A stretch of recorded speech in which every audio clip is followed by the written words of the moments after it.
Hey guys, my name is Jasis. I am currently doing BTech in Electrical Engineering IIT रोपड़, जैसा कि आप जानते हैं।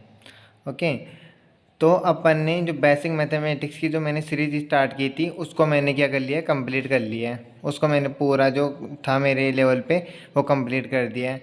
अगर अभी भी आपको कोई डाउट है तो बता दीजिए, मैं उसके लिए अलग से वीडियो बना दूंगा। ओके, अब उसके बाद मैंने जो एवरेज का टॉपिक था वो लिया था, उसको मैं कवर करवा रहा था। और उसमें मैंने जो मतलब पार्ट 1 पार्ट 2 पार्ट 4 तक ऐसे करके वीडियो डाल रखे हैं। उसके अंदर जो मैंने जो बेसिक था ना, जो एकदम बेसिक था उसको पूरा क्लियर करवा दिया था। बेसिक माने बेसिक मतलब हो गया है कि जैसे अगर आपको एग्ज़ाम में क्वेश्चन पूछे जाएंगे ना, तो उनका बेसिक वही है कि अगर आपको वो अच्छे से समझ में आते हैं, अच्छे से समझ में आते इन द सेंस कि आपने अगर उनको अच्छे से समझ लिया और उन कंसेप्ट के बेसिस पे आपने को थोड़े क्वेश्चन प्रैक्टिस कर ली, तो आपका जो एवरेज का क्वेश्चन है वो बन जाएगा, ईजीली बन जाएगा। ओके, तो मतलब ये था फंडा। और अभी में जो एवरेज के कुछ सेलेक्टेड क्वेश्चन है जो कि प्रीवियस ईयर में पूछे जा रहे हैं और मतलब पूछे जाएंगे होपफुली अगर अच्छा चला तो। और मतलब मेन तो वही है कि अगर आपको फंडा क्लियर है ना तो आप इजीली कर लोगे क्वेश्चन को। ओके, तो जो मैंने कुछ सिलेक्टेड क्वेश्चन लिए हैं जिनको अपन आज डिस्कस करेंगे, उनसे मैं ट्राई करूँगा कि जो मेरे सारे कंसेप्ट थे मैं उनको लगा दूँ और आपको बता दूँ कि इस तरह से आपको क्वेश्चन को सोल्व करना है, इस तरह से मतलब आपको क्वेश्चन को सोल्व करके आना है एग्ज़ाम के अंदर। तो इसके अंदर मैं बताऊंगा, पहले तो फुल मेथड बताऊंगा जो मैंने डिस्कस किया था ना उन लेक्चर्स के, तो उन लेक्चर्स के रिगार्डिंग मतलब इस तरह आपको सोल्व करना है क्वेश्चन को, फुल मेथड बताऊंगा। उसके बाद में मैं आपको शॉर्ट वाला बताऊंगा, जैसे ट्रिक, जो ट्रिक से कैसे सोल्व करना है अपन को, तो मतलब इजीली कैसे कर सकते हैं अपन। ओके, मतलब पहले तो आपको फुल तो आना चाहिए, अगर मान लो आपके पास टाइम बच रहा है, या फिर ट्रिक तो पता नहीं दिमाग में आए कि नहीं आए। तो आपको अगर मेथड समझ में आए हुआ है ना, तो ऐसा तो नहीं होगा कि आप उस क्वेश्चन को छोड़ कर आ जाओगे, तो उस क्वेश्चन को आप बना कर तो आओगे। ओके, तो चलो बिना टाइम वेस्ट करते हैं वीडियो स्टार्ट करते हैं अपना। तो फर्स्ट क्वेश्चन है, फर्स्ट क्वेश्चन के अंदर क्या दे रखा है ये कि 24 लड़कों की औसत 11 वर्ष है। औसत आयु है ये, औसत आयु क्या है, 11 वर्ष है। औसत आयु क्या है, 11 वर्ष है। 24 लड़कों की औसत आयु 11 वर्ष है। एक 36 वर्षीय अध्यापक की आयु को सम्मिलित करने पर सभी की आयु का औसत क्या होगा। तो इस क्वेश्चन में आपने पढ़ लिया। अब इसके बाद में आपके दिमाग में आना चाहिए कि 24 लड़कों की औसत आयु दे रखा है, तो उसको अपन मैथमेटिकल फॉर्म में किस प्रकार लिखा जाता है, वो आपके दिमाग में आने चाहिए। सबसे पहले किस प्रकार लिखते हैं अपन, औसत को लिखते हैं सबसे पहले कि x1 प्लस x2। इस प्रकार मानूंगा मैं कि x 24 बच्चे हैं, x 24 का औसत है ये 24 बट बराबर 24 आ गया। प्रेक्षणों का योग बटे प्रेक्षणों की संख्या इक्वल टू औसत। तो प्रेक्षण क्या थे, ये 24 लड़के थे, 24 लड़कों की औसत है ये, मतलब 24 लड़कों का औसत है। और ये इन सब की आयु है, x1 पहले लड़के की आयु है, दूसरी ये x2 दूसरे लड़के की आयु, इस प्रकार आयु दे रखा है। तो क्वेश्चन पढ़ते अपन को ये समझ में आया। ओके, तो अपन ने लिख लिया। अब इसके बाद में क्या करना है अपन को, सबसे फिर मैंने बताया तो उन लेक्चर्स के अंदर जैसे कि मतलब सबसे पहले इनको आपको मल्टीप्लाई कर लेना है इसको, सॉरी सही है कि 11 है यार यहाँ पे, सॉरी। ओके, 11 है यहाँ पे। ओके, अब इसको करेंगे 24 इंटू 11। अब देखो इसकी भी ट्रिक होती है कि अगर किसी को 11 से मल्टीप्लाई करते हैं ना अपन, तो इन दो को और जो साइड वाले हैं ना उनको तो ऐसा कैसा लिख दो आप, 2 और 4 है ना उसका ऐसा कैसा लिख दो, और इन दोनों का सम है ना वो बीच में रख दो।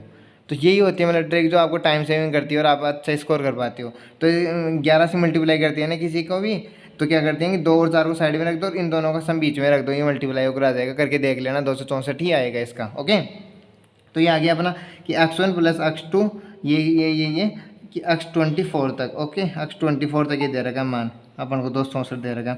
इसको दे दिया समीकरण नंबर 1 नाम अपन ने, इसको समीकरण नंबर 1 नाम दे दिया। ओके, अब क्या करेंगे अपन कि एक 36 वर्षीय अध्यापक की आयु को सम्मिलित करने पर, मतलब एक 36 वर्ष का कोई अध्यापक था, स्टूडेंट के ग्रुप में आ गया, तो अब बोल रहा है कि उनका औसत बताइए अपन को। ओके, तो अब क्या करेंगे अपन, बोल देंगे भाई अपन को तो औसत लिखना आता है। औसत किस प्रकार लिखेंगे अपन, अब अगर 36 वर्ष वाला है कि अध्यापक हो रहा गया तो 24 बच्चे तो इस प्रकार थे, ये आगे 24 बच्चे तो ये के। ओके, न्यू एवरेज बोल सकते हो आप इसको, new average, new average equal to 24 बच्चे तो इस प्रकार थे। अब प्लस ये क्या है, 36 वर्ष का एक अध्यापक भी आ गया इस ग्रुप में, तो इसकी जो आयु है वो ऐड हो जाएगी। और हो कितने गई, 24 तो पहले से बच्चे थे और एक और जुड़ गया, तो मतलब प्रेक्षणों का योग तो ये आ गया। और प्रेक्षणों की संख्या आ गया। तो मतलब कहने को तो ईजी है कि यार प्रेक्षणों का योग, लेकिन उसको अंदर से समझना होगा कि आपका प्रेक्षणों का योग आखिरकार है क्या। अगर समझ जाओगे तो क्वेश्चन बना लोगे आसानी से। ओके, तो ये x1 x2 ये आ गया x24 + 36 अपॉन ये लिख दिया मैंने। अब देखो इसका मान कितना है, इसका मान देखो अपन ने निकाल लिया पहले ऑलरेडी। ये यहाँ पे मान रख देंगे, यहाँ पे 264 + 36/25। ओके, अब इसके आगे क्या करेंगे अपन, इसके आगे क्या करेंगे कि ये देखो इसका मतलब सम करेंगे ना तो कितना आ जाएगा, 300 आ जाएगा, 300 आ जाएगा। ये आ गया 25। ओके ठीक है, तो अब इसके अंदर अब इसका जब भाग देते हैं तो होपफुली कितना आता है इसमें, 12 आएगा। भाग देंगे तो कितना आएगा, 12 आएगा। ओके, तो मतलब अपना आंसर क्या हो गया, 12 अपना आंसर हो गया।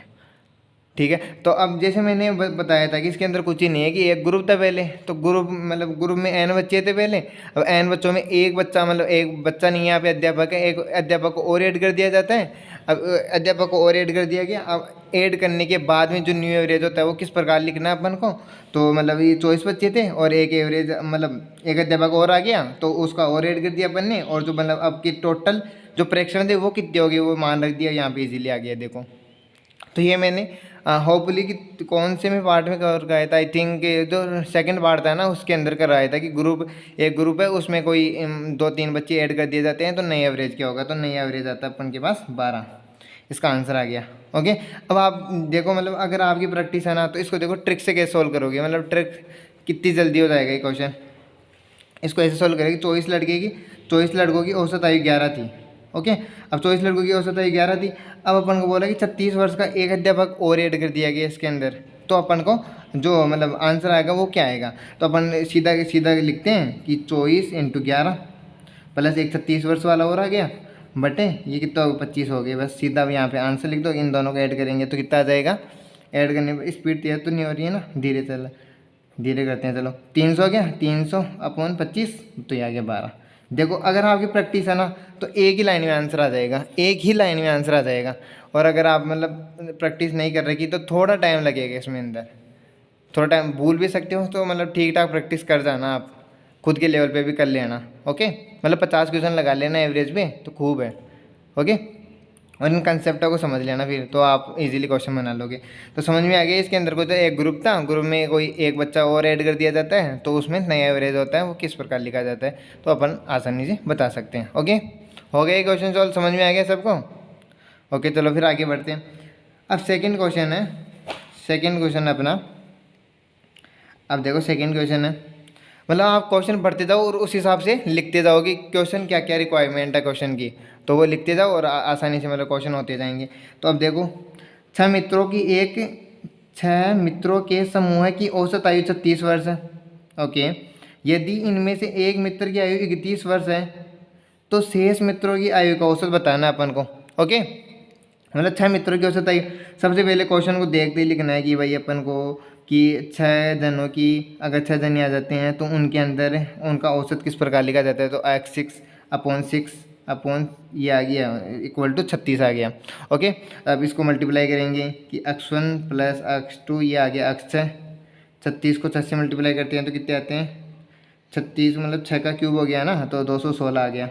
ओके, ये आ गया। सबसे पहले अपन को लिखना ये क्वेश्चन को देखते ही लिख दिया कि 6 जनों की औसत आयु दे रहेगी तो औसत अपन को लिखना आता है। ये पहले क्वेश्चन को बड़ी ये लिख दिया फिर पहले सबसे पहले अपन ने। ओके, इन द स्टार्टिंग में अपन क्वेश्चन सॉल्व करते हैं ना तो उसके अंदर ये पैटर्न फॉलो करना होता है अपन को।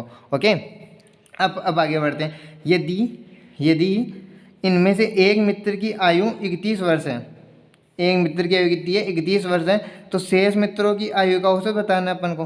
तो मतलब एक मित्र की आयु मतलब कोई सा रैंडम है, कोई सा भी मतलब कोई सा मान सकते हैं अपन, मान ला x6 को मान लिए मैं, एक मित्र को कौन सा है x6 है, उसकी आयु बता रखा है 31 वर्ष है, 31 वर्ष बता रखा है ना। तो अब शेष मित्रों की औसत आयु बतानी है कि अब उस ग्रुप में से एक 31 वर्ष वाले बच्चे को हटा लिया गया, उसको हटा लिया गया तो अपन को जो एवरेज आता है वो बताना है। ओके, तो अब इसके अंदर देखिए क्या करना अपन को, अब इसको देखो ऐसे करते हैं। हाँ, तो मान रख दो यहाँ पे x1 + x2 ये आ गया, ये x6 या x5 तक तो ऐसे कैसा आ गया, और x6 का मान रख दिया अपन 31, ये आ गया 216। ओके, मतलब बच के उनका एवरेज पूछ रहा है ना अपन को। हाँ, तो अब x1 + x2 ये आ गया x5, तो अब 216 माइनस 31 आ रहा है ना समझ में। तो अब ये आ गया 5 आ गया यहाँ पे, और यहाँ पे कितना आ गया 18 आ गया, तो 185 आ गया, 185 आ गया। अब ये आया 5 जनों का, 5 जनों का आयु का औसत आ गया, मतलब औसत सॉरी समेसन आ गया, योग आ गया मतलब। ओके, अब इसके अंदर क्या करना है अपन को, अब बोल रहा है कि शेष मित्रों की आयु का औसत, औसत क्या, अब औसत किस प्रकार लिखते हैं अपन, सिंपल औसत होता है प्रेक्षणों का योग, लिखूंगा नहीं मैं, मतलब प्रेक्षणों का योग बटे प्रेक्षणों की संख्या, चलो योग भी लिख देते हैं। ओके, अब योग माने, अब योग कितने हैं, 5 जनों का योग है, तो शेष कितने बच गए, पहले 6 थे, अब एक मित्र थी उसकी आयु 31 वर्ष थी, तो अगर उसको हटा लिया जाता है तो शेष कितने बचे, 5 बचे, तो पाँचों का औसत लिखना है अपन को। तो पाँचों का औसत किस प्रकार लिखते हैं अपन, इस प्रकार लिखेंगे कि मतलब पाँचों का योग आ गया x1 प्लस x2, ये x5 तक आ गया। ओके, अब इनकी संख्या 5 है, अब इसका मान लिख देंगे अपन, इसका मान ये रहा समीकरण नंबर 1 से, यहाँ से आ गया 185 बटे 5, तो भाग देना तो आता ही है अपन को तो ये अभी आ गया 37। ओके, समझ में आ गया। तो अब इसके अंदर 37 आएगा, तो मतलब बच्चे हुए जो बच्चे थे उनका औसत कितना आएगा, 37 आएगा। तो अब अपन ने ऑप्शन देगा, ये टिक कर दिया। भाई जब क्वेश्चन सोल्व करते हैं आंसर आ जाते हैं ना उसके, तो मतलब एग्जैक्ट आंसर आ जाते हैं, मैथ्स के अंदर एग्जैक्ट ही आते हैं, और फिर उस पर टिक मार करने में अलग ही फीलिंग होती है भाई। मतलब सही हो गया अपने क्वेश्चन, तो परफेक्टली सही है एग्जाम्स के अंदर। ओके, मैथ ऐसे ही तो सब्जेक्ट है, और एवरेज तो भाई बहुत टप्पा टॉपिक है, मतलब आप अच्छे से करती हो ना तो आप मतलब बना ही लोगे इसका क्वेश्चन तो। ओके, तो ये 37 आंसर आ गया। अब इसको देखो, अगर आपकी प्रैक्टिस थी ना तो आप इसको कैसे इजीली सोल्व कर सकते थे कि 6 मित्रों की समूह की औसत आयु दे रखी है 36 वर्ष, अब 6 की दे रखी है, तो यहाँ से मान निकाल लेते हैं अपन ने कि 36 × 6, मतलब प्रैक्टिस करते हैं ना अपने आप आ जाता है 36 × 6।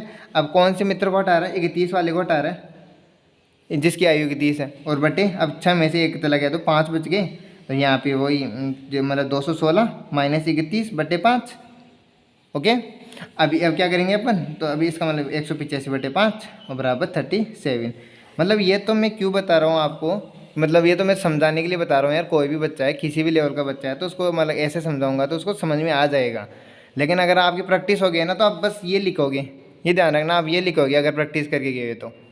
ओके, तो आप इजीली बना सकते हो, मतलब इसको मतलब काफ़ी सिंपल टॉपिक होता है एवरेज। ओके, तो समझ में आ गया। तो 37 आंसर आ गया इसका। ये अपना था सेकंड क्वेश्चन था, मतलब एक ग्रुप है, एक ग्रुप में से मतलब पहले n ग्रुप थे, उनका औसत इतना था भाई, इनका औसत इतना था। अब एक उस ग्रुप में से, तो पिछले वाले क्वेश्चन में तो अपन ने ऐड किया था, अब इस क्वेश्चन में से एक ग्रुप में से एक बच्चे को हटा लेते हैं, तो एक को हटा लेंगे तो कितना आएगा, मतलब एवरेज कितना आएगा, तो उसको घटा दो बस, सब्ट्रैक्शन कर दूँ सभी के योग में से, और जो बच्चे मतलब एक बच्चा हट भी गया उनमें से, तो फिर संख्या में से भी एक बच्चा हट गया तो संख्या में से एक बच्चा हटा दो, और फिर जो बचता है वो उसको आंसर लिख दो बस। मतलब अपन ये लिख दिया, आंसर आ गया ये। और फर्स्ट वाले में क्या था, अध्यापक ऐड कर रहे थे और इसमें एक बच्चे को हटा रहे हैं। समझ में आ गया अंतर क्या है, मतलब इसी प्रकार के क्वेश्चन चलते हैं। ओके,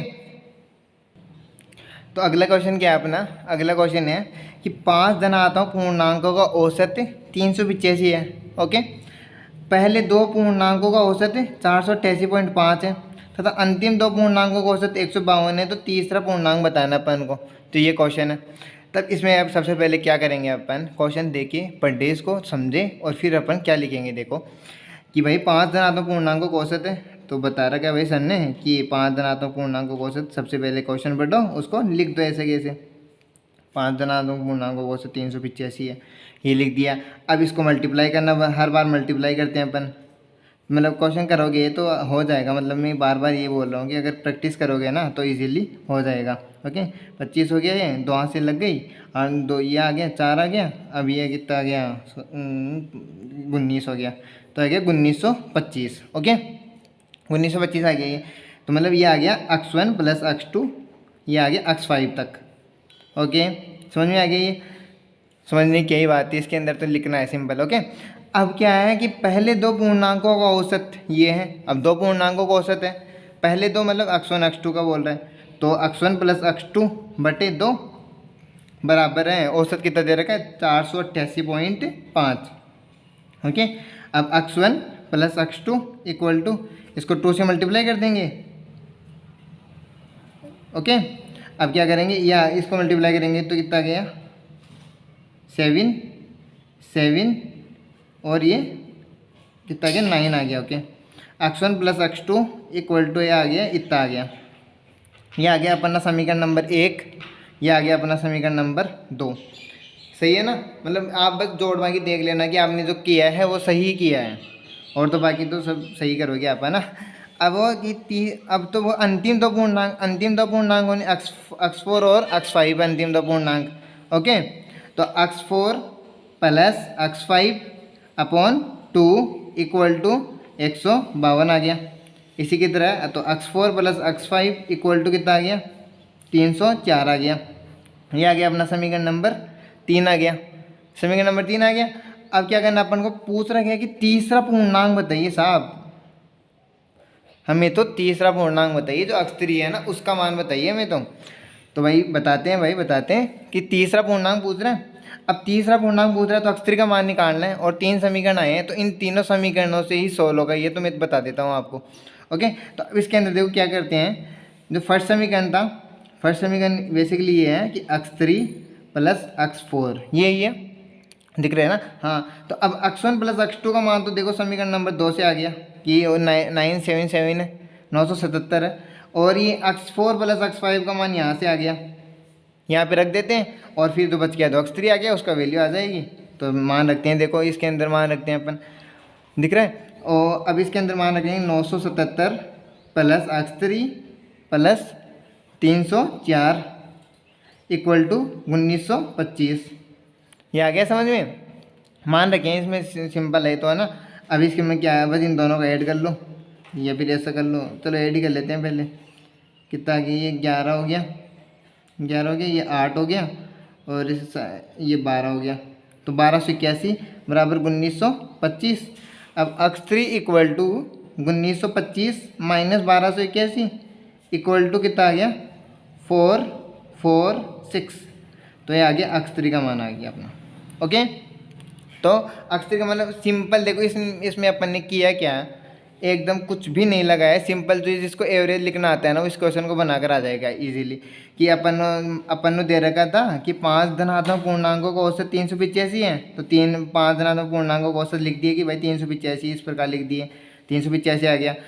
तो इसका एवरेज निकाल दिए, इसको इससे मल्टीप्लाई कर देंगे, 2 का लिख दिए, इसी प्रकार जो लास्ट के 2 का लिख दिए, और बस फिर समीकरण नंबर 1 था उसके अंदर मान रख दिए, और फिर बस जो अपन को वैल्यू दे रखी थी उसके अनुसार अपन ने आंसर निकाल दिए। ओके, आ गया समझ में। अब देखो इसको आप अगर आपने प्रैक्टिस कर रखी है ना, तो आप देखिए कैसे सॉल्व करोगे इसको। दे रखा था 5 धनात्मक पूर्णांकों का औसत ये है भाई। सबसे पहले क्या करते हैं, तो 385 × 5 सीधा आप न्यूमेरिकल लिखते हो, जो न्यूमेरिकल वैल्यू होती है। इसका औसत ये दे रखा है। अब पहले 2 पूर्णांकों का औसत भाई, 2 पूर्णांकों का औसत दे रखा है, मतलब 488.5 × 2 977 दे रखा है एक तो, और है ना। और एक दे रखा है कि इसका 2 अंतिम 2 पूर्णांकों का, तो एक दे रखा है 152 × 2, तो इसका दे रखा है ये 304, ये दे रखा है। अब बोला कि तीसरा पूर्णांक बताइए भाई, इन सभी का ये समेसन आ गया, एक 1925 कितना आ गया, 1925 आ जाएगा इसको, ये तो सभी का आ गया। अब इन दोनों में से 2 और 2 का दे रखा, मतलब 4 का दे रखा, और जो बच गया उसको पूछ रहा है, तो इन बच गया उसको मतलब घटा देंगे। 977 - 304 = 644। सीधा आप इतना ही लिखोगे, अगर आंसर निकाल कर आना है ना अपन को, तो आप इतना ही लिखोगे। ओके, समझ में आएगी क्वेश्चन। बस मतलब कुछ ही नहीं देगा, सिंपल। अगर आपको एवरेज लिखना आता है ना, तो आप इजीली कर लोगे। अगर आप लेंथी करोगे तो देख लो, मैं तो समझाने के लिए बताऊँ इतना बड़ा तो, और वरना तो बस 2 लाइन का क्वेश्चन है। ओके, अब नेक्स्ट क्वेश्चन क्या है, देखिए अपना नेक्स्ट क्वेश्चन है कि एक क्रिकेट टीम के कप्तान ने टेस्ट मैच की पारी में यदि 92 की जगह 132 रन बनाए होते, 90 मतलब 92 की जगह अगर 132 रन बनाए होते, तो 11 सदस्यों की औसत रन 42 हो जाते। मतलब क्रिकेट टीम कितनी होती है, सबसे पहले तो आपको ये पता होना चाहिए कितने की होती है, 11 की होती है। अब उसमें बोला कि कप्तान साहब है अपने, तो कप्तान साहब ने अगर 92 की जगह 132 रन बनाते ना, तो और टीम का औसत कितना आता, कि औसत आता उसका 42 आता। पूछ क्या रहा है अपन को, उस टीम ने पारी में वास्तव में कितने रन बनाए थे। वास्तव में मतलब कप्तान ने 92 ही रन बनाए थे ना, वास्तव में 92 रन बनाए थे। लेकिन अगर वो 132 रन बनाते हैं, अगर कप्तान साहब 132 रन बनाते, 132 रन बनाते, तो उनका एवरेज 42 आता। तो एवरेज अगर 132 रन बनाते हैं उसके हिसाब से एवरेज 142 नहीं 42 आ रहा है।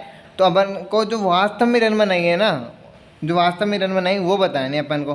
तो सिंपल सा क्वेश्चन है कि जो टीम कितने की होती है, 11 की होती है। ये हो गया अक्स 11, ठीक है। अब इसके अंदर ये अक्स 11 हो गया। अब मतलब इसको देख, दो मेथड से बताता हूँ मैं आपको। तो मतलब एक तो वो ट्रिकी हो गया, एक तरीके बिल्कुल सिंपल चलते हैं। चलो अपन ये x1 प्लस x2 ये आ गया x 11 बटे 11 इक्वल टू 132 सॉरी 42 है 42 है। 42 कब है? जब उनमें से एक टीम का कोई जो कप्तान साहब ने कितने रन बनाए हैं? 132 रन बनाए हैं, तब 42 आ रहा है एवरेज का, जो टीम का एवरेज है वो इतना आ रहा है। अब चलो इसमें से अपन ने x 11 को कप्तान साहब मान लिया, लास्ट वाले को अपन ने कप्तान मान लिया था कि ये कप्तान साहब अपने। अब कप्तान साहब ने इनके रन कितने हैं? 132। कब है 132? जब 42 एवरेज आ रहा है तब है। ओके, तो मान रखते हैं अपन कि x1 plus x2 x10 plus 132 sorry इसके अंदर क्या करना है अपन को? हाँ, इसके में मान रखना है कि 132 रन है कप्तान साहब के। ओके, और इसको ये इससे मल्टीप्लाई हो जाना है, ये तो 42 इंटू 11। देखो फिर मैंने अब जो भी पिछले वाली क्वेश्चन बताई थी इस ट्रिक को, तो इसको यूज कैसे लेंगे? 2 4 कैसे रख देंगे? 2 और इन दोनों का सम आ गया अंदर। ओके, अब देखो इसके अंदर क्या करते हैं? x1 प्लस x2 ये आ गया x10 तक प्लस 132 इक्वल टू ये आ गया। अब इन सभी का मान निकालना अपन को, ये आ गया। अब इसके अंदर क्या करना है अपन को? सिंबल घटाना है। x1 प्लस x2 ये x10 आ गया 462 माइनस 132। तो घटाने पर कितना आ जाएगा? यहाँ पे 0 आ गया, यहाँ पे 3 आ गया, यहाँ पे 330 आ गया। मतलब इन सब का जो 10 थे ना, उन 10 खिलाड़ियों ने तो 330 रन बनाए। ओके, 330 रन बनाए जब कप्तान साहब ने 132 रन बनाए। तो अब अपन को क्या करना है कि रियल एवरेज बताना है उनका। तो रियल एवरेज मतलब कि ये x1 प्लस x2 ये x10 प्लस x11 अपॉन 11। अब x11 का मान कितना है रियल में? रियल में तो उन्होंने कही थे 92 रन बनाए भाई, तो 92 रन मान रखना है इसको, 92 रख दिए इसकी जगह। अब इन सभी का सम कितना है? ये देखो इन्होंने 330 है, इनका 330 दे रखा है, यहाँ पे 92 रख दिए अपॉन 11 के 11, ऐसे कैसा रहेगा? ओके, ये 330 प्लस 92 ये आ गया 2 आ गया, यहाँ पे 2 आ गया, यहाँ पे कितना आ गया? 4 आ गया, 422 बटे 11, 422 बटे 11। अब इसमें भाग देंगे तो कितना आएगा? यहाँ सॉरी इसके अंदर एवरेज थोड़ी ना पूछ रहा था अपन को पूछ रहा है कि टीम के जो टोटल रन है ना वो कितने हैं। ओके, टीम के टोटल रन है वो कितने हैं। तो देखो मतलब ये पहले वाले ने इतने रन बनाए, दूसरे वाले ने इतने रन बनाए, तो ऐसे मतलब दूसरे वाले ने x2 रन बनाए और 10वें खिलाड़ी ने x10 बनाए और 11वें खिलाड़ी ने मतलब कप्तान साहब ने 92 रन बनाए। तो इन सभी का सम बताना था अपन को। तो इन सभी का सम तो आ गया था 330 और यहाँ पे प्लस 92 तो कप्तान साहब के रन थे। तो टोटल रन कितना है इनका? 422 आए हैं। मतलब टोटल कितने रन बनाए इन्होंने? 422 बनाए। तो भाई ये टिक मार्क कर दिया अपन ने। ओके, अब देखो इसको मतलब चुटकियों में कैसे सोल्व होगा, 10 सेकंड के अंदर कैसे सोल्व होगा कि भाई 92 की जगह 132 रन बनाए, 92 की जगह 132 रन बनाए, मतलब एक 40 रन ज़्यादा ले रखा है ये। तो 40 रन अपन ने ज़्यादा ले रखे हैं, यहाँ पे 92 की जगह 132 रन ले रखे हैं, तो मतलब 40 रन अपन ने ज़्यादा ले रखे हैं। जो टोटल जो टीम का स्कोर है ना उसमें अपन ने 40 रन ऐड कर रखे हैं एक्स्ट्रा में। कप्तान साहब ने मतलब 40 रन कम बनाए और अपन ने ज़्यादा ऐड कर रखे हैं उसको। ओके, तो अपन अब निकालते हैं कि भाई इन्होंने कितना दे रखा है कि 42 इंटू 11, 42 इंटू 11 ये तो आगे टीम का जो मतलब एवरेज दे रखा था। एवरेज को जब इससे मल्टीप्लिकेशन केस गुणा करते हैं तो टोटल रन आ रहा है 462। तो 462, लेकिन एक्चुअल में क्या है कि 40 रन कम बनाए, तो 40 रन अपन इसमें से घटा देंगे तो कितना आ गया? देखो 422 आंसर। 10 सेकेंड लगे ना इसके अंदर। ओके, तो मतलब इस तरह अपन सारी जो क्वेश्चंस होते हैं ना उनको इजीली कैलकुलेट कर सकते हैं। बस आपका एवरेज का जो मतलब अंदर वाली फीलिंग होती है ना वो मतलब अगर आपने क्वेश्चन को सोल्व कर रखा है, अगर कंसेप्ट को अच्छे से समझ रखा है तो इस क्वेश्चन को आप ज़रूर बना लोगे एवरेज का। मतलब सिंपल आता है बहुत। ओके, और तो इसका 422 आंसर आ गया। तो मतलब जो मैंने 4 क्वेश्चन डिस्कस किए हैं इसके अंदर ये अच्छे क्वेश्चन है, अच्छे लेवल के क्वेश्चन थे। मतलब इस प्रकार क्वेश्चन पूछे जाते हैं और भी मैं नेक्स्ट वीडियो के अंदर और भी क्वेश्चन लेकर आऊँगा। ओके, तो ये ज़्यादा लंबा हो जाता है, इसलिए इसमें इतने क्वेश्चन इनफ है। ओके, तो अपन ने मतलब पहले वाले क्वेश्चन में क्या किया था, एक ग्रुप है उसमें अध्यापक को ऐड कर दिया जाता है, तो न्यू एवरेज कितना होगा। दूसरे में एक मतलब 6 बच्चे हैं, उनमें से 11 जो 6 बच्चे दे रखे हैं, अब 6 बच्चों में से उनका एवरेज दे रखा था, एक बच्चे को हटा लिया जाता है तो नया एवरेज क्या आएगा। ओके, अब थर्ड क्वेश्चन क्या था, थर्ड क्वेश्चन क्या था अपना कि जो धनात्मक पूर्णांक दे रखे थे, पाँच धनात्मक पूर्णांक दे रखे थे। अब उन धनात्मक पूर्णांकों में से पहले दो का और अंतिम दो का एवरेज दे रखा था अपन को, तो उनसे अपन ने टोटल निकाल लिया और टोटल में से उस पूरे स्कोर को हटा दिया, तो तीसरा पूर्णांक तो वो आ गया। और चौथा क्वेश्चन ये अपनी क्रिकेट टीम वाला है ये। ओके, तो मतलब इन क्वेश्चन को सोल्व देखना, आप कंसेप्ट को समझना और खुद के लेवल पे थोड़े क्वेश्चन सोल्व करना। अगर नहीं होते हैं तो कमेंट सेक्शन में क्वेश्चन को भी डाल सकते हो लिख कर, मैं उसको सॉल्यूशन दे दूंगा आपको। ओके ओके, देन फिर अगर वीडियो पसंद आया है तो लाइक करना, शेयर करना, सब्सक्राइब करना और बेल आइकन को ऑन कर देना यार। इतनी मेहनत कर रहे हैं तो मतलब काम आनी चाहिए यार। ओके, आपको कुछ ही नहीं जाएगा, मतलब थोड़ा मोटिवेशन मिल जाएगा। और कुछ भी प्रॉब्लम होती है ना तो कमेंट सेक्शन में बता देना, मैं पक्का से बता दूंगा आपको।